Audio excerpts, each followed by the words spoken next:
안녕하세요. 만나로 만나 첫 번째 시간입니다. 구독자 여러분 안녕하셨죠? 주님 알고 싶어요 프로그램에서는 한번 다른 적이 있는 복에 관한 이야기입니다. 주님 알고 싶어요는 신앙생활에서의 궁금증 혹은 이제 풀리지 않는 문제에 대해서 같이 이렇게 나눠보는 시간을 가졌다고 한다면, 오늘부터 시작되는 이 만나로 만나라는 프로그램은요, 기독교 서점에서 발매되고 있는 신앙서적이나 신학서적 중에서 유익하고 흥미로운 것들을 찾아서 구독자 여러분에게 제가 이제 추천해드리는 그런 코너가 되겠습니다. 오늘은요, 제가 두 가지 책을 가지고 나왔습니다. 저자가요, 모두 이름만 들어도 아실만한 분이죠. 두 분 모두 한국의 미래를 짊어지신 아주 기라성 같은 목사님인데요. 한 권은요, 이 베이직 교회의 조종민 목사님의 뜻밖의 축복이고요. 다른 한 권은 선한목자교회 유기성 목사님의 주밖에는 나의 복이 없다라는 책입니다. 이 두 책의 공통점은 복에 관한 이야기입니다. 이 조정민 목사님의 책은요, 처음 시작하는 이 프롤로그서부터 아주 강한 메시지로 복의 개념을 설명하고 있습니다. 예수 믿으면 복 받습니다. 맞습니다. 저도 복을 받았습니다. 그러나 뜻밖의 축복입니다. 예상이 빗나간 축복입니다. 제가 어렴풋이 기대했던 복과는 멀어도 한참 멉니다. 제 머리로는 생각 못했던 복입니다. 하나님은 그런 복을 주시고자 합니다. 예수님을 보내셔서 그 복을 펼쳐 보여주셨습니다. 성경 곳곳에 그 복의 그림을 그려주셨습니다. 성령을 보내주셔서 그 복에 눈뜨게 하시고 그 복을 복으로 깨닫게 해주셨습니다. 기복주의 신앙을 위해 기독교라는 종교가 더 필요했을까요? 세상에 숱한 종교인들이 약속하는 복을 받게 하기 위해 예수님이 끝내 십자가에 달리셨을까요? 장수가 복이라면 예수님은 복이 없습니다.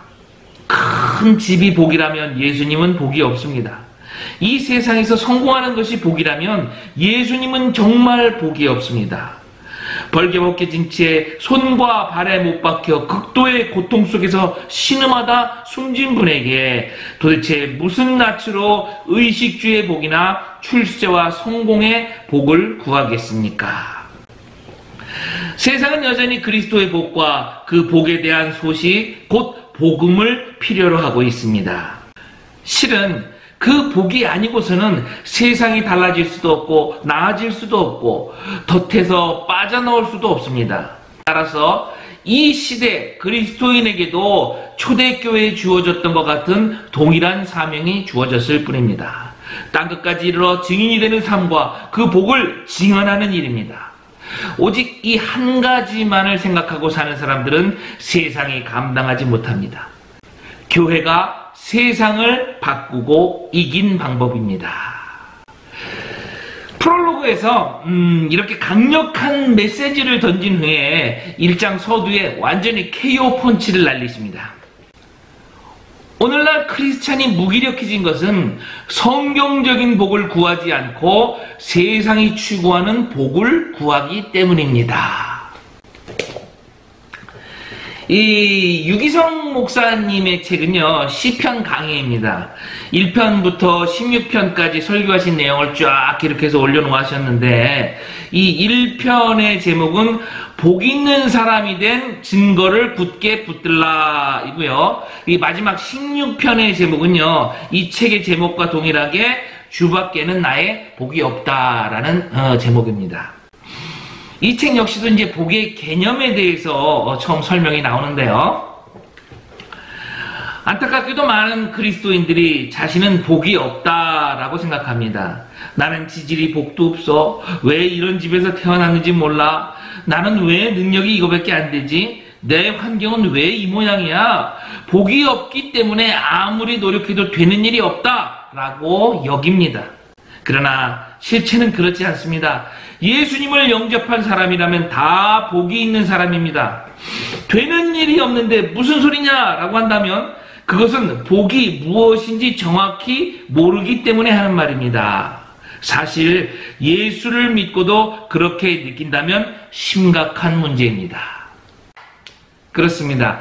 같은 환경에서 자라고 성장한 그 엘리 제사장의 두 아들과 그 어린 사무엘을 보면요, 환경이 그다지 이렇게 좌우를 하지 않는 것 같다라는 느낌이 들어요. 그 요즘 아이들을 위해서 무슨 신앙서적도 많이 나오고 교육법도 나오고 아이들을 위한 기도법도 나오고 여러 가지 방법론들이 나오고 그러는데, 그 사무엘 아이들의 그 형편없는 삶을 또 보면 교육론이나 방법론도 그다지 큰 영향을 주는 것 같지는 않습니다. 예수를 잘 믿는 것 그 자체가 하늘이 주시는 복인 것입니다. 복이 있는 사람은 사는 모습이 다르다라고 하시면서 시편 1편 3절을 또 예로 들으십니다. 그는 시냇가에 심은 나무가 철을 따라 열매를 맺으며 그 잎사귀가 마르지 아니함과 같으니 그가 하는 모든 일이 다 형통하리로다. 1, 2절의 내용으로는 이렇게 설명을 하죠. 제가 먼저 성경을 읽어드릴게요. 복 있는 사람은 악인의 길을 따르지 아니하며 죄인들의 길에 서지 아니하며 오만한 자들의 자리에 앉지 아니하며 오직 여호와의 말씀을 즐거워하며 그의 율법을 주야로 묵상하는 자로다. 이 말씀을 잘못 읽으면 안 됩니다.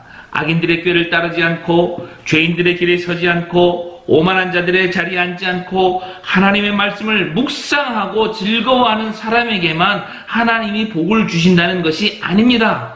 결코 그런 말이 아닙니다.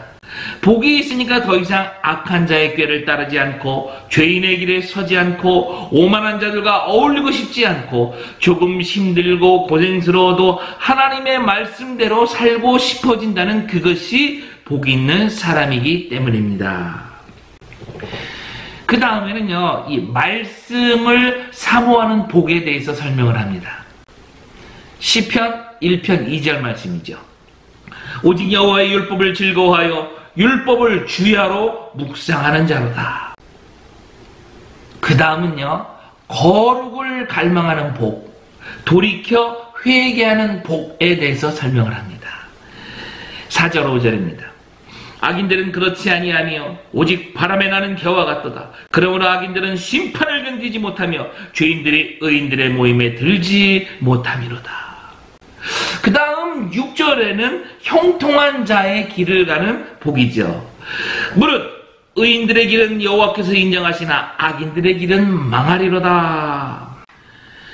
조종민 목사님의 책 이 뜻밖의 축복은요, 이 창세기에 나오는 인간의 그 한없이 높아지고자 하는 그 욕망으로 시작된 바벨탑 사건으로 이 하나님이 전부 이제 그들을 흩으시고 그 중에서 한 사람을 불러서 그를 한껏 높이려고 하시죠. 그가 바로 창세기 12장에 나오는 아브라함입니다. 창세기 12장은 하나님이 우리에게 어떤 복을 주시려는지 분명히 가르쳐주고 있습니다. 아브라함을 복 자체로 만들어 복의 근원으로 삼는 계획입니다. 이후로 인류가 모든 복을 아브라함으로 얻게 되는 계획입니다. 제가 창세기 12장 2절 3절 읽어드릴게요. 내가 너로 큰 민족을 이루고 너에게 복을 주어 너의 이름을 창대하게 하리니 너는 복이 될지라. 너를 축복하는 자에게는 내가 복을 내리고 너를 저주하는 자에게는 내가 저주하리니 땅의 모든 족속이 너로 말미암아 복을 얻을 것이니라. 지금은 아들 하나 없지만 내가 큰 민족을 이룰 것이라 라고 말씀을 하십니다. 네가 재벌이 되는 그런 복이 아니라 영원히 네 이름이 기억되는 복을 주겠다라고 약속하십니다. 여기서 중요한 것이 너는 복이 될 것이다 라는 언약인 것입니다. 하나님은 복을 주실 뿐만이 아니라 너 자체를 복이 되게 하겠다. 네가 바로 복이다 라고 선언을 하십니다. 내가 바로 복인데 누구에게 복을 달라고 매달리겠습니까? 세상 무엇에 매일 필요가 있겠습니까? 하나님의 신인류 프로젝트의 핵심은 내가 복이다 하는 이 한 가지 사실인 것입니다.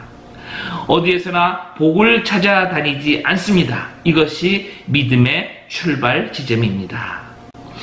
아브라함은 이 말씀 한마디를 믿고 위험한 길을 떠났습니다. 믿음은 이런 것입니다. 지금 내 눈앞에 보이지 않는 미래의 현실을 믿는 것입니다.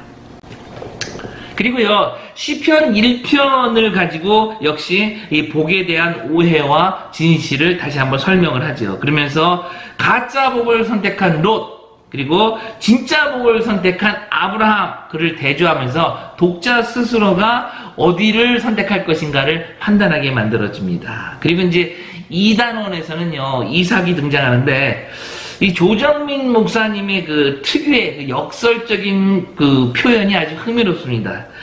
1단원의 아브라함은 떠남의 복, 이제 떠남의 복은 그래도 좀 많이 들어봤어요. 그런데 2단원의 그 이삭의 복은 빼앗김의 복, 뭐 포기하는 복, 이렇게 표현을 하더라고요. 제가 한번 읽어드리겠습니다. 세상에서 떠남은 복이 아닙니다. 도리어 더 많이 소유하고 더 오래 안주하는 것을 복이라고 합니다. 그러나 성경은 안주가 아니라 떠남을 복이라고 말합니다.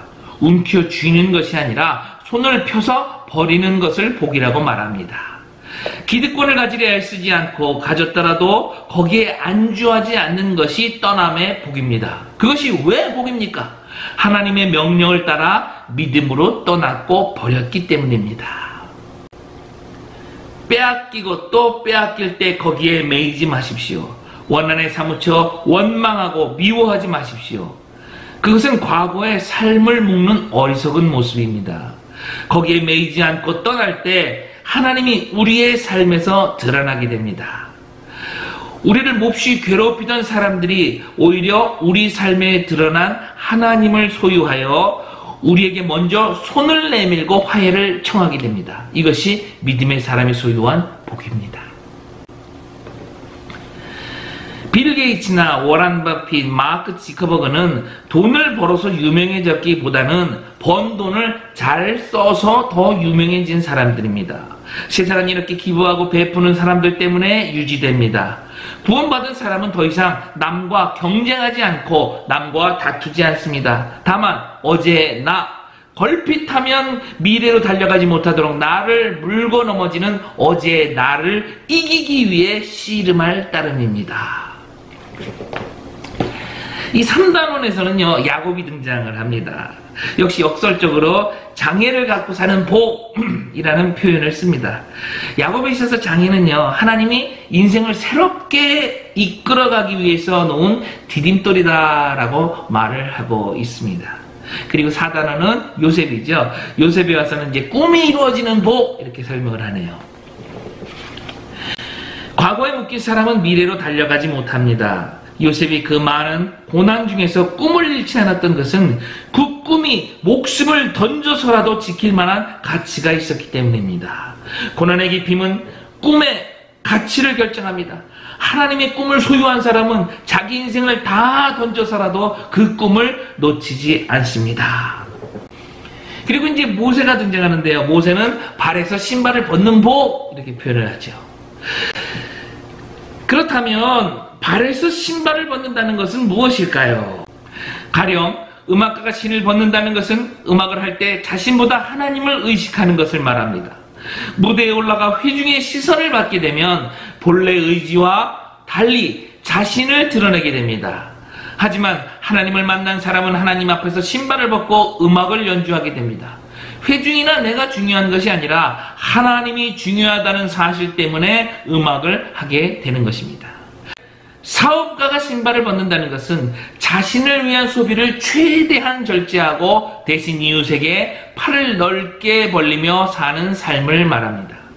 누릴 수 있으나 내 권리를 포기하고 남을 위해 아낌없이 베풀 때 주변이 감동하게 되고 그 삶에 영향력이 생기게 됩니다. 어느 위치에 있건 얼마나 큰 부와 권력을 가졌건 우리는 모두 신발을 벗고 하나님 앞에 설 때 하나님이 원하는 대로 쓰임을 받는 인생이 됩니다. 그리고 이제 여호수아에 대해서는요, 시기심을 이겨낸 복, 이렇게 이야기를 하고요. 마지막으로 이제 다윗이 등장하는데 다윗은 하나님의 마음에 합한 복, 이렇게 정리가 됩니다. 이 유기성 유기성 목사님 역시요, 시편 16편에서 다윗의 고백이 당신의 가슴속에 제일 깊이 와닿은 구절이다라고 말씀을 합니다. 시편 16편 2절입니다. 주는 나의 주님이시오니 주밖에는 나의 복이 없다 하였나이다. 이 유기성 목사님이 주구장창 외치는 것 중에 하나가 그 24시간 주님과 동행하기죠. 역시 이 마지막은요, 예수님과 함께 살아가는 믿음, 그 예수님과 동행하는 삶에 대해서 강조를 하고 있습니다. 우리가 다윗을 부러워해야 하는 이유는 그가 왕이고 많은 부와 권세를 지녔기 때문이 아니라 여호와 하나님과 항상 동행하며 살았기 때문입니다. 예수님을 아는 것은 믿음이 아닙니다. 예수님을 마음의 왕으로 영접하고 24시간 예수님을 바라보며 예수님께 순종하는 것이 예수님을 믿는 것입니다. 우리가 할 일은 그것밖에 없습니다. 만나로 만나 구독자 여러분 어떠십니까? 오늘은 이렇게 이 뜻밖의 축복, 그리고 주밖에는 나의 복이 없다, 이렇게 두 가지 책으로 수박 겉핥기 시계 리뷰를 해봤습니다. 어떻게 유익하셨나요? 한번 사서 읽어보고 싶은 마음이 있으신가요? 유익하셨다면 구독, 좋아요, 댓글까지 부탁드리고요. 이 댓글이나 이메일로 원하시는 책이 있거나 건의하실 것이 있으시면 제가 그걸 보고 최선을 다해서 섬기도록 하겠습니다. 그럼 오늘은 여기까지. 할렐루야!